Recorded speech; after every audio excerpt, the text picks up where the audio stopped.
separate. I think I'm confusing, I'm mixing this with Yeah. healthcare. So I think that we've just resolved it. This, what we would have been billed 160, but now we're going to be billed 148. That's correct. That's just us trying to go to, and we also went to market as well. There are 3 other carriers we went to, and Copper Point was the best option. Okay.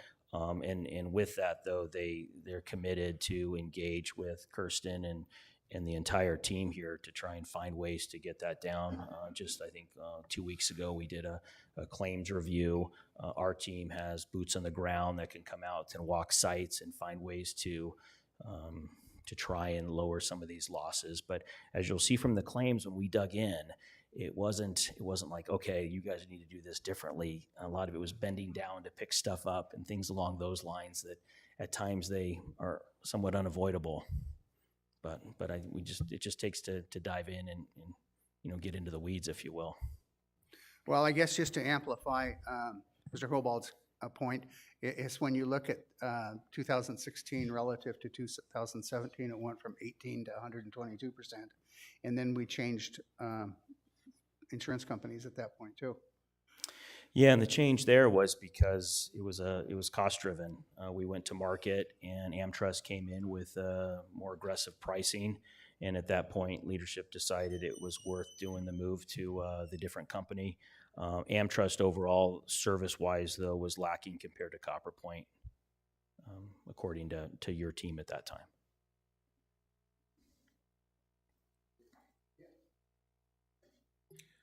Going back to the loss ratio, as well as the total dollars incurred, can you speak to whether or not we're seeing a larger number of smaller claims, or is there some catastrophic numbers in there where perhaps an employee was seriously hurt on the job and it's costing a lot of money? Yeah, so later in the slide here, we get into the breakout between, here, I'll just go right here. I think this is going to, thank you for the segue. We'll just jump right in to the next. This one just more shows the block of every time every carrier says, this is the expected losses we have. It goes into a formula with severity and frequency, kicks out that EMOD number. And of course, you'd like the actual to be below the expected, and then it's going to trend. But so this just shows how you get the EMOD, and it's backward looking. And Frank, to your point here though, here's this slide is covering 1/1/19 through 1/1/23, and it gets a little bit in the weeds on some insurance talk, but the indemnity versus medical only. So an indemnity claim, also referred to as lost time claim, is just that anytime that workers are going to can't come back to work and have to be at home and then paid lost time. So those are what we want to avoid. Medical only are ones that you can treat and then get back to work within a 7-day window. Also, from a insurance standpoint, medical only claims are discounted at 70% when they hit the experience modification. So our job as a broker, Copper Point's goal too, as well as Kirsten and her team, is to find ways to get your employees back to work as quickly as possible safely.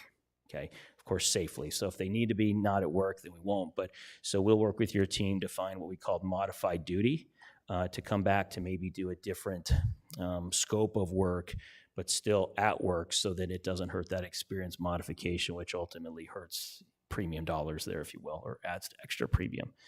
So to your point, Frank, if you break these out, consider the medical only as the much smaller ones, and it's the majority, and it's what we see. But there are a few of these indemnity claims, and your team has a very in-depth list of every single claim, how it fleshed out and what happened on it. We can really get into the weeds, but there are a few that are hitting us pretty good. And I have a second part to the question, and that is, are the constantly increasing wage base that we're seeing, partly because of the constantly increasing minimum wage, as well as other raises that are given to employees, is the constantly increasing wage base also having a negative effect on the premium? In other words, the premium is going higher simply because our wage base is higher. Is that correct? Yes. Yeah, because the exposures is going to help drive it. Anytime you have claims activity, it would pay out for a loss of, it'd be 2/3 of their salary up to a max. So if it's higher, it's going to be a bigger payout. But the answer is yes, definitely. So this next one, it's kind of like an eye chart for those of you in the back, but this is to get out more where are we seeing these claims. I provided information to your team that goes up to the top 25, but as you'll see, it falls off pretty quickly. So this is where they are. Okay, miscellaneous, that doesn't do any good for anybody here, but I do have what miscellaneous is right in front of me.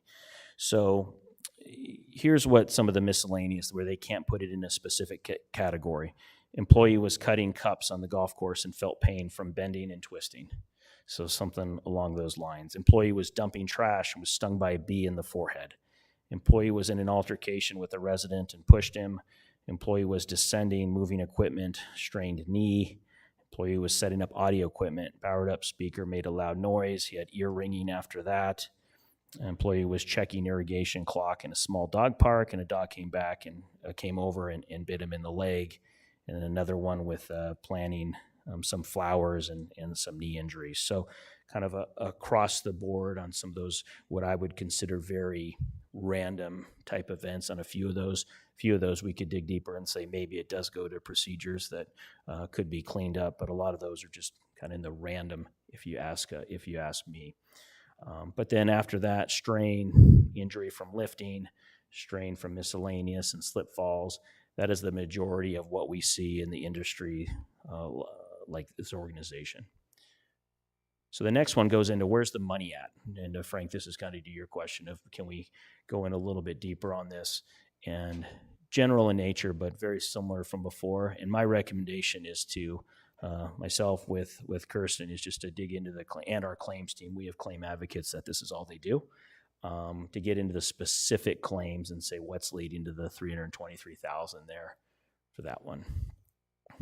And then this is very much in line with what we see too, especially you're talking outdoor workers, whether it's landscaping or things along those lines. Lower back injuries almost always lead the way. They can be extremely expensive, and oftentimes in the medical community, it's hard to say, okay, where's the pain and all that type of stuff. So back almost always leads, followed by knee. So this is in line with what we see as well. And I think with that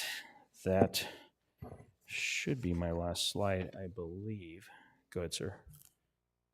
Kristen, do we know which of these numbers of claims activity, how many of those? It seemed to me most of the claims are from Todd's groundskeepers. Do we know what percent of that total is? My guess is very high. My point is going to be that the shortages over the last few years has been so severe. You've got people working a lot of overtime. You've got working jobs they don't normally do, longer hours. There's a tendency when that happens to maybe be more susceptible to that kind of thing. If 80% of these claims are his people, then we ought to see a reduction, because I know, for example, Trail Ridge had 3 people 2 years ago, now they got 9. So if there's a better ability to specialize in a function, people get better doing what there's a better ability to specialize in a function, people get better doing what they're doing. But I think that kind of evaluation would be worth doing.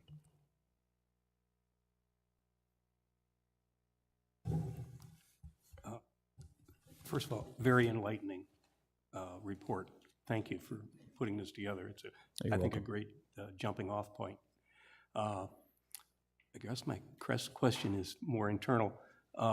Do we have a formal training safety program for the golfing staff?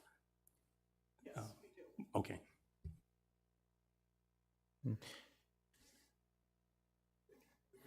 And I would add too, what are the biggest takeaways? I think it is getting into the weeds on where these claims are, and then getting a plan to tackle them, both with Copper Point, my team, and of course Kirsten and her team. We can have one of my colleagues come and meet with one of your safety directors or what have you, and walk and support any way we can. Thank you. Sir, that wraps up my section. Hey, does any committee members have any other questions? Thank you, Ed. It's actually a very, very good presentation. We appreciate it. Okay, thank you. Have a good day. Oh, yeah, David? Maybe this is, a number of months ago, I asked about an unrelated topic and was told that, and I'm not sure exactly the right title for the position, that our safety coordinator position was not filled. And I'm seeing on one of the charts here that there's still an empty balloon for safety, says safety TBD. It would seem to me that priority, and I don't know, are you having trouble recruiting people for that position? That is a great question. Thank you for asking that. We have had the job posted for quite some time, and we have just recently and very fortunately received 2 qualified candidates that meet the needs of the business, and we have interviews scheduled for tomorrow. So our goal is to have that person in place by the end of the month. But to answer your question, it has been a struggle to find anyone that has wanted to work in this position. We haven't had applicants, or if we had applicants, they didn't have any safety training at all. What do we pay that kind of person? What's the advertised rate? I did About- not bring the advertised rate, so I don't want to speak off without knowing exactly, but I can certainly get. Yeah. So we'll definitely get that for you. So if we could get the slide deck up. My goal here today was to talk to you about who the stakeholders are in the safety program, as well as what processes we currently have in place or that we choose to bring into place. Let's see. Nope. Okay. So because you've not met any of us before, I thought it might be a good idea to meet the team. I have, as I said, just been hired in November. So I joined the HR team the first part of November, and we are again in the process of hiring the safety person. We have 2 other employees in our HR department. We have Raquel Martinez and Marie Quintanilla. And our other partner, of course, is our claims group with Copper Point, as well as working with Levitt and Touche and Brian through the process. So again, hopefully that safety position will be filled here in the very near future. Yes, So who does that safety person actually report to? the safety person will report to me. Does that make sense? It does make sense. I think that with the combined group, we're managing the claims as they come across. We're making sure that we are working through the claims process. We're working through getting people back to work. We're working with Copper Point and making sure that people are being cared for and kind of the start to finish. So I think in the next couple slides, I'll show you kind of our process as we work through that. It is not well, the reporting structure is to me. We are our stakeholders are many, and I think we'll show that in the next slide, just that there are more people with input than just HR. Okay, thank you. Yes, sir. Most of the golf club bylaws have a safety committee. Do we have a safety committee for Sun City West as a group of people that look over lots of different elements of it? We do. Okay. Correct. Yeah. Any other questions? Do you see this person as being more proactive or reactive? Definitely proactive. That is our entire goal, is to reduce impact to the business and to our employees. Thank you. 100%.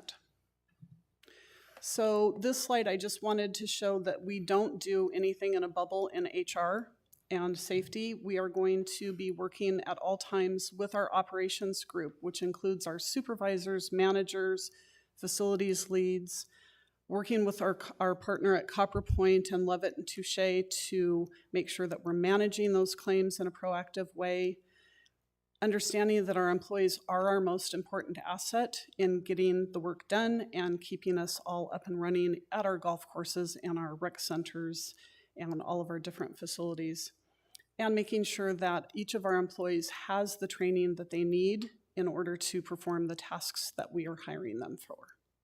So it's nobody's doing anything in a bubble. We're all working together on each of those spots. So the proactive planning, again, we are taking a team approach. when we look at that. And so what I'd like to think about, or have you think about, is we take a look at the beginning process of when we are actually doing hiring and looking out across the goals of getting people back to work if they happen to have an incident. So we're going to be, and have been doing since I've come on board, making sure that we look at the job descriptions. Job descriptions are super important, and they're very helpful in understanding, do we have the right person in the position? Do we have the skill sets identified? To your point, and I'm sorry, I can't see your name tag, the question that you had, do we have our people participating? We want to make sure that if we haven't got it right, that we are making changes or updating those before we make hires. We're identifying the on-the-job experts. Who are the people within the group? And so this, well, you asked the question about, is this appropriate to report to HR? It's a team approach. All the stakeholders are involved. We are going to ask the subject matter experts, and those people are the people actually performing the work. Like, what do you need to do your job? What are the things that you are doing on your job? Do we have those appropriately identified? Are we using best practices? We are going to be leveraging the folks from Levitt and Touche who have other subject matter experts in safety to come alongside and do ride-alongs, walk-alongs with our employees. This is what the swimming pool looks like. These are the chemicals that they're touching on a day-to-day basis. What are the slip and fall hazards? Are there things that we can do to mitigate those issues or concerns and make sure that we're getting the best possible practices in place? So we got to start with the people, then make sure that we're identifying the needs of that position. And with, again, the safety person and partnering with outside resources, making sure that our work environment is as we have the right tools to perform the jobs. Again, we're going to be leaning back to the people that are doing these jobs. It's, I can go out and have to the work sites and said, what do you need? What are you doing? I worked just currently with Todd in the greenskeepers and making sure that we had those job descriptions updated. Are there any other factors that we need to consider? So we're looking at the equipment and the tools, making sure that we have all the right things in place for people to perform their jobs. We want to start our training when they come on board. So we've got safety training as an employee comes on board. So basic safety environments, and then as well as job-specific training periodically throughout the year. So we're looking at, hey, we're seeing a slip and fall risk. Okay, so what kind of training can we provide? And if we're planting flowers, are there beehives? Are there things that might be, we can't foresee every possible scenario, but we're certainly going to do our best. And then finally, the claims management. We're going to look at a detailed review of the incidents in real time. We are looking at those incidents as they come across our desk when we learn about them. We are talking to the supervisors. Is there an issue? Was there something that the employee did or didn't know how to do? Hey, if there is, we're going to address it. We're going to make sure that there's follow-up training for the rest of the work group so they're not making the same mistake again. And we're identifying and correcting any deficiencies that we see, having that conversation. Quarterly, I've already put into place a quarterly check-in with Copper Point and Levitt and Touche. We did our first one, I think it was a couple of weeks ago. So we're sitting down and literally going through every single claim, every piece and facet of that claim. What is driving the expense? What is perhaps precluding an employee from coming back to work? Looking at ways in which to get that person back to work. So we're looking at, the management and getting those folks back into the